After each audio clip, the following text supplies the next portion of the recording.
अभी अभी की ताज़ा खबर।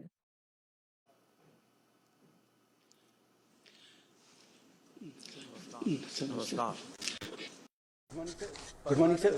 परम आदरणीय प्रधानमंत्री जी, माननीय मंत्रीगण, तकनीकी एवं उद्योग जगत के प्रतिनिधिगण, स्टार्टअप, एकेडमिया, सिविल सोसाइटी के प्रतिनिधिगण, विभागों के सचिव, विशेषज्ञ, लेडीज एंड जेंटलमैन, आज के पोस्ट बजट वेबिनार में मैं आप सभी का हार्दिक स्वागत करता हूं। वेबिनार का शीर्षक है unleashing the potential, ease of living using technology, यानी प्रौद्योगिकी का उपयोग कर जीवन को बेहतर बनाना। पिछले कुछ सालों में डिजिटल इंडिया ने देश के सामान्य नागरिक के जीवन को बेहतर बनाने में उत्कृष्ट कार्य किया है। इस वर्ष के बजट में भी प्रौद्योगिकी का समुचित उपयोग कर सामान्य मानव के जीवन को ज़्यादा से ज़्यादा बेहतर बनाने के उद्देश्य से कई योजनाओं और कार्यक्रमों की घोषणाएं की गई हैं। इनमें इमर्जिंग टेक्नोलॉजी, विशेष रूप से आर्टिफिशियल इंटेलिजेंस, 5G, प्रयोगशाला में विकसित डायमंड्स, डेटा गवर्नेंस और इनोवेशन, अनुसंधान और विकास जैसे हैं। ई कोर्ट्स प्लेटफॉर्म, न्याय की सुविधा, ऑटोमेटिक एड्रेस अपडेट सुविधा से जनमानस की परेशानी को कम किया जा सकता है। एनटीटी डिजी लॉकर के उपयोग से व्यावसायिक संस्थाओं को पेपरलेस बनाने पर जोर दिया जाएगा। Common business identifier, unified filing process, विवाद से विश्वास जैसे कार्यक्रमों के माध्यम से विशेष रूप से छोटे व्यवसायियों को और उनके कार्यों को आसान किया जा सकेगा। इनके इफेक्टिव और टाइम बाउंड इम्प्लीमेंटेशन पर आज इस वेबिनार में चर्चा की जाएगी। अब मैं आदरणीय प्रधानमंत्री जी से मार्गदर्शन की प्रार्थना करता हूं। माननीय प्रधानमंत्री जी।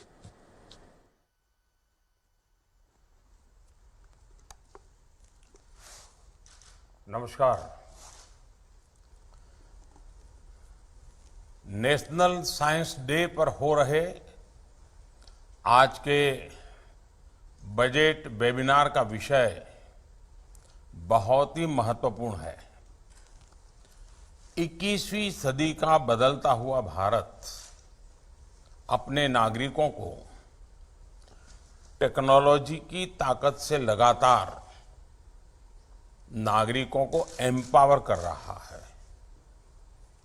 बीते वर्षों में हमारी सरकार के हर बजट में टेक्नोलॉजी की मदद से देशवासियों की ईज ऑफ लिविंग बढ़ाने पर जोर दिया गया है।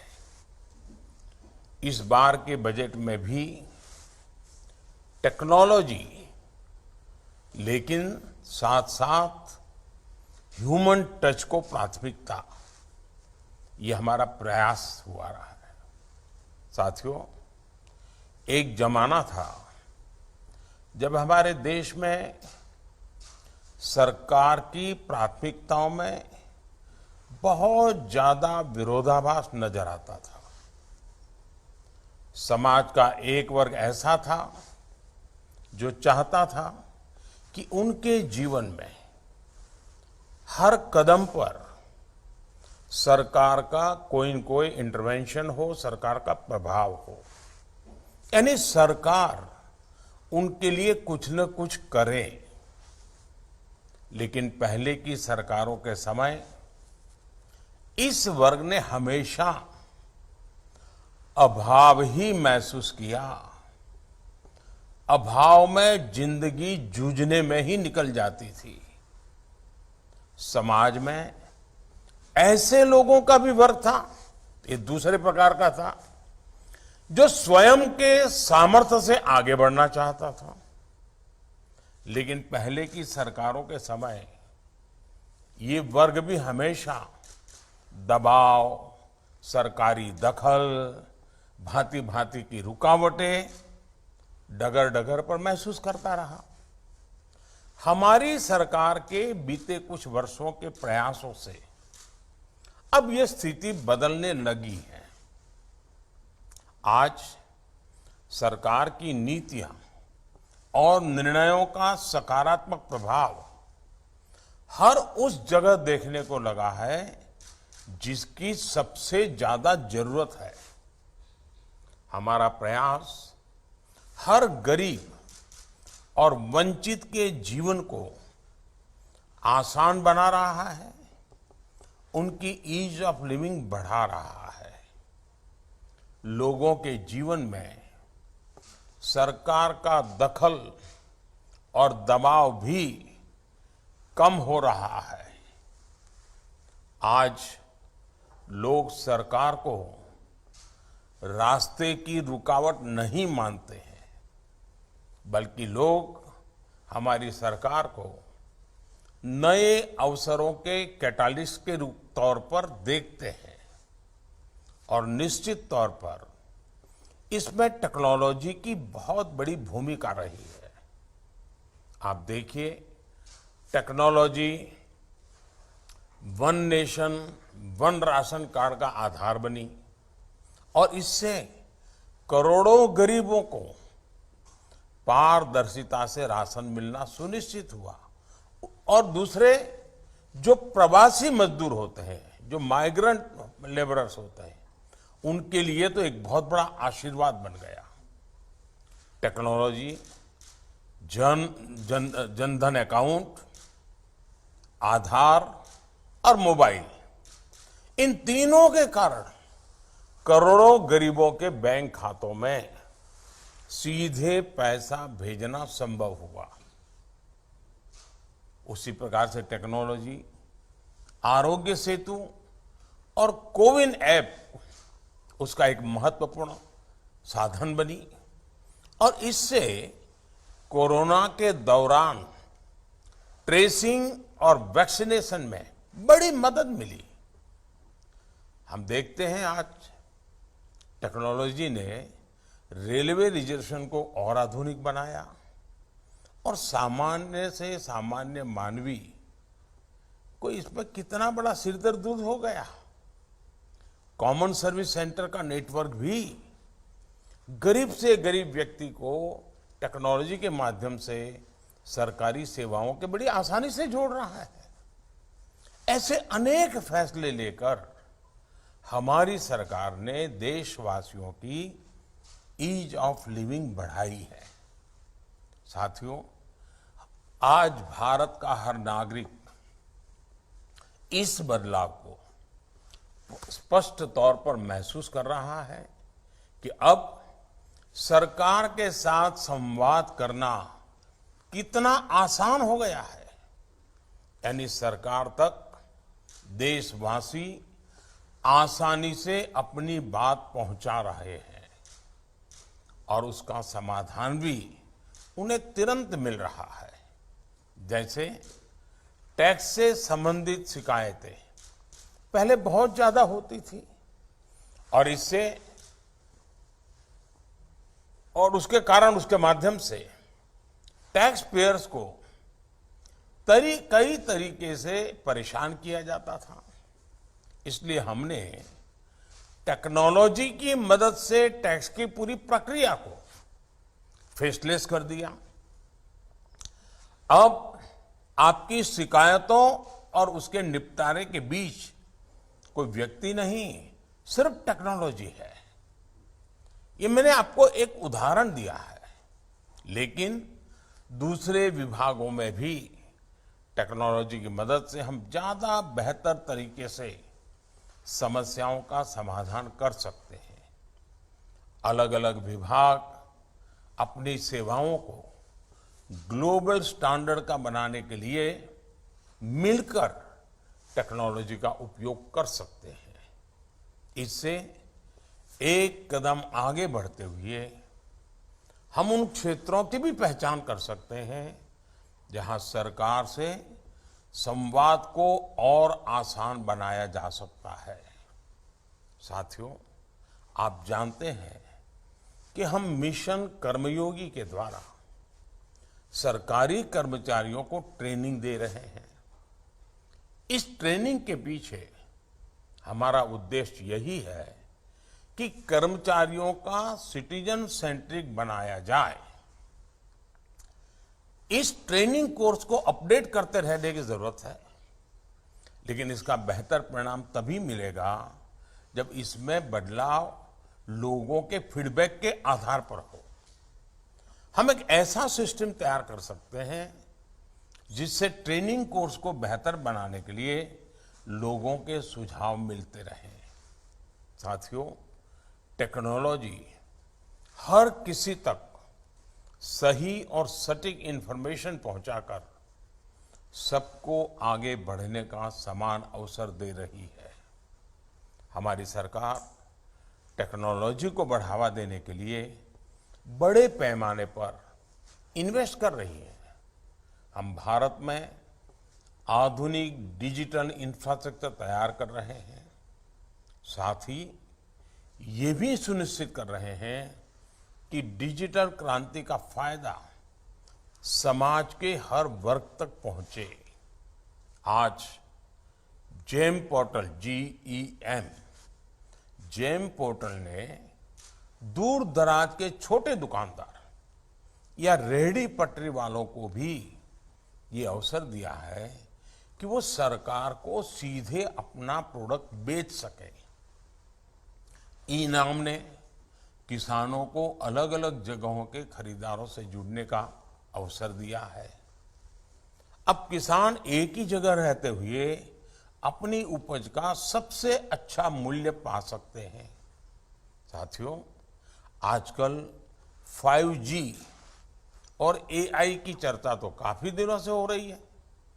ये भी कहा जा रहा है कि इंडस्ट्री, मेडिसिन, एजुकेशन, एग्रीकल्चर और तमाम सेक्टर में बड़े बदलाव आने वाले हैं। लेकिन अब हमें अपने लिए कुछ विशेष लक्ष्य तय करने होंगे। वो कौन से तरीके हैं जिससे इस टेक्नोलॉजी का उपयोग सामान्य मानवी की बेहतरी के लिए किया जा सकता है? वो कौन से सेक्टर्स हैं जिन पर हमें ज्यादा ध्यान देने की जरूरत है? क्या हम समाज की 10 ऐसी समस्याओं की पहचान कर सकते हैं जिनका समाधान AI के माध्यम से हो सकता है? जब हम हैकेथॉन करते हैं, देश के नौजवानों के सामने टेक्नोलॉजी के द्वारा सॉल्यूशन की बात करते हैं और लाखों नौजवान जुड़ते हैं और बहुत अच्छे सॉल्यूशन देते हैं। साथियों, टेक्नोलॉजी की मदद से हम हर व्यक्ति के लिए डिजी लॉकर की सुविधा लेकर आए हैं। अब डिजी लॉकर फॉर एंटिटीज की सुविधा है। यहां कंपनियां, MSME अपनी फाइलों को स्टोर कर सकते हैं और उसे विभिन्न रेगुलेटर्स और सरकारी विभागों के साथ साझा कर सकते हैं। डिजी लॉकर के कंसेप्ट को और विस्तार देने की जरूरत है। हमें देखना होगा कि और किस तरीके से लोगों तक इसका फायदा पहुंचाया जा सकता है। साथियों, पिछले कुछ वर्षों में हमने MSME को सपोर्ट करने के लिए कई महत्वपूर्ण कदम उठाए हैं। इस बात पर मंथन की जरूरत है कि भारत के लघु उद्योगों को बड़ी कंपनी बनने में कौन कौन सी बाधाएं आती हैं। हम छोटे व्यवसायों और छोटे उद्योगों के लिए कंप्लायंस कॉस्ट को कम करना चाहते हैं। आप जानते हैं कि बिजनेस में कहा जाता है कि टाइम इज मनी, इसलिए कंप्लायंस में लगने वाले समय की बचत का मतलब है कंप्लायंस कॉस्ट की बचत। अगर आप अनावश्यक कंप्लायंसेस की लिस्ट बनाना चाहते हैं तो यही सही समय है, क्योंकि हम पहले ही 40,000 कंप्लायंसेस खत्म कर चुके हैं।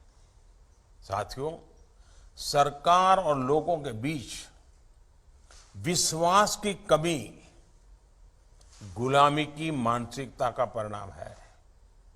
लेकिन आज छोटी गलतियों को डीक्रिमिनलाइज करके और MSME लोन के गारंटर के तौर पर सरकार ने लोगों का भरोसा जीता है। लेकिन हमें रुकना नहीं है।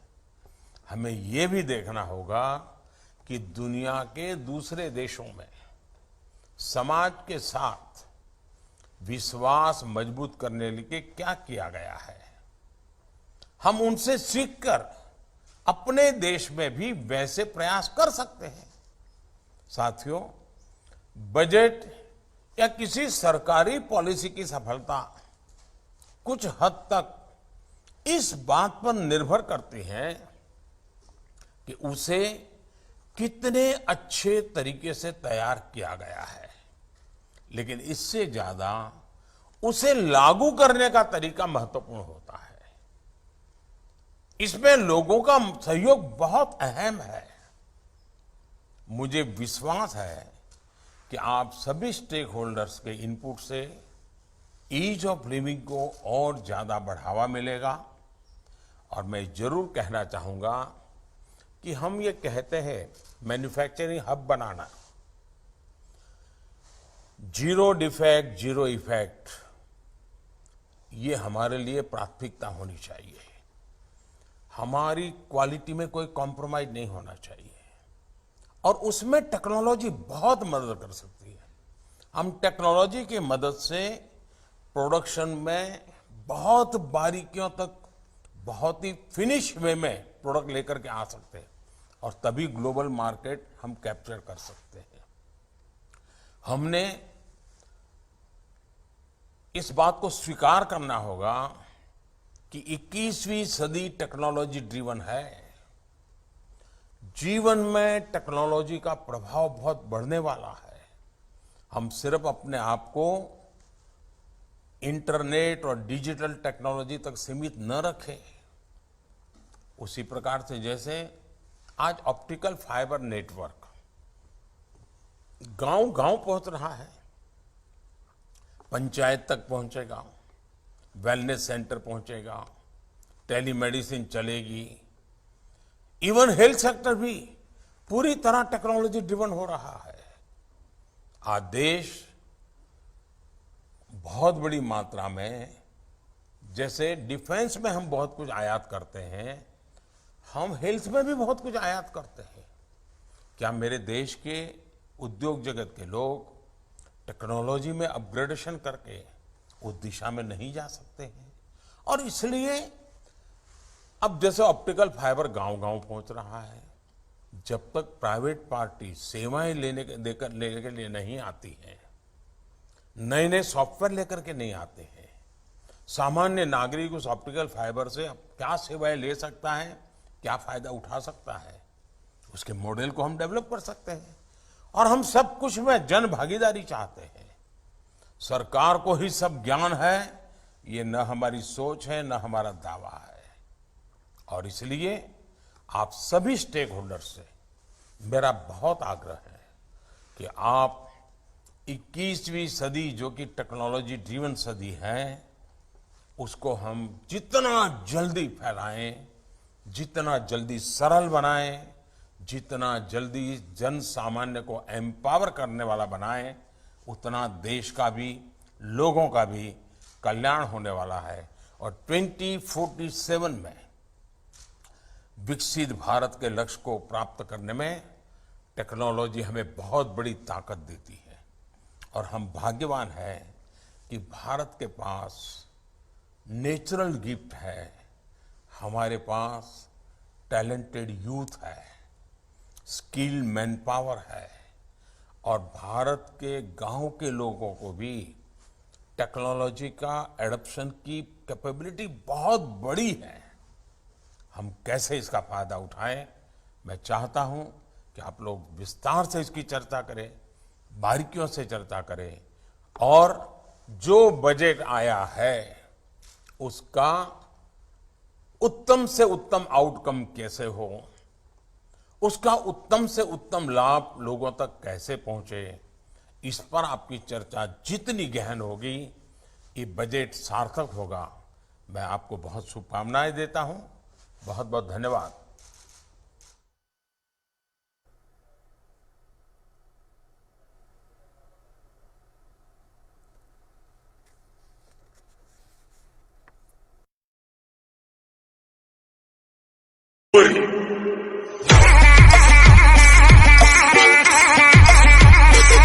Thank you.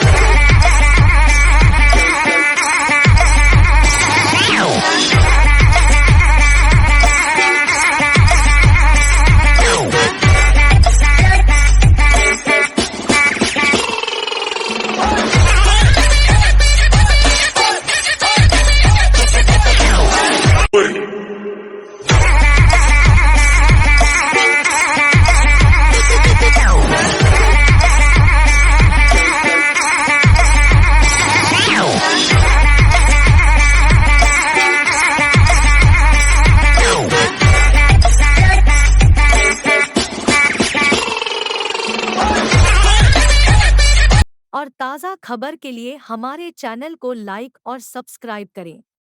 धन्यवाद गेटवे न्यूज़ नेटवर्क टीम की तरफ से।